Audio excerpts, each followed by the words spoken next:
this morning I was going through my itchikotsu lesson, so the interseason mode, and I've stopped on lesson 3, which talks about Ryo. It's a song that I've recorded before.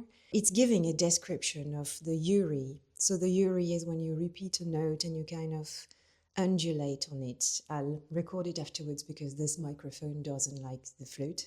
And we've got instructions on how to play the yuri in itchikotsu, and more particularly in this song called Ryo.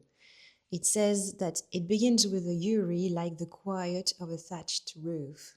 And that's a very poetic description, but it must have been pretty obvious to people at the time because, well, lots of people apparently lived under thatched roofs. And it's also a reference that pops up pretty regularly in poetry. During the lesson, we saw one example in poetry which goes like this.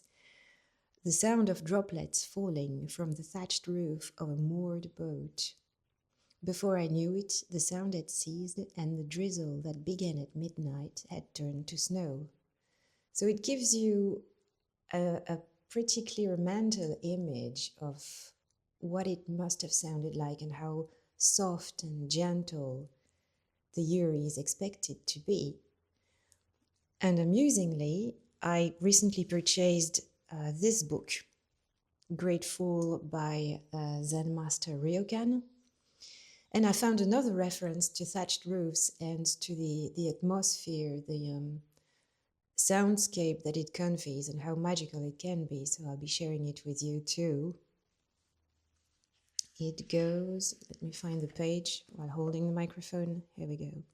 After begging all day, I come back home and close the brushwood gate.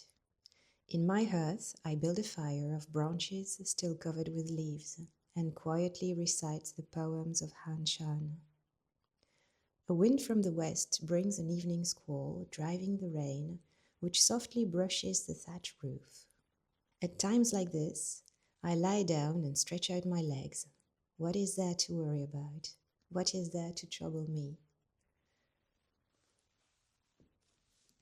So, Master Ryokan was a beggar monk from the 19th century.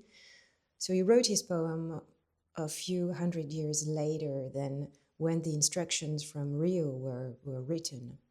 These instructions were written by Omori Sokun, I think, but they come from the oral tradition, which means that it's probably anterior to the 16th century. I like the fact that this makes us travel through time. It's a description that remained valid for several centuries and that was used in music, that was used in poetry, and that was really conveying something powerful into people's heart and mind. Somehow it makes me tune in, connect with these people who were playing, who were writing a long time ago. And I feel that it's a very important part of Hitoyogiri playing. It's not just grabbing the flute and making music. It's sitting with a certain aesthetic, it's sitting with a certain state of mind, and that is all part of Hitoyogiri playing.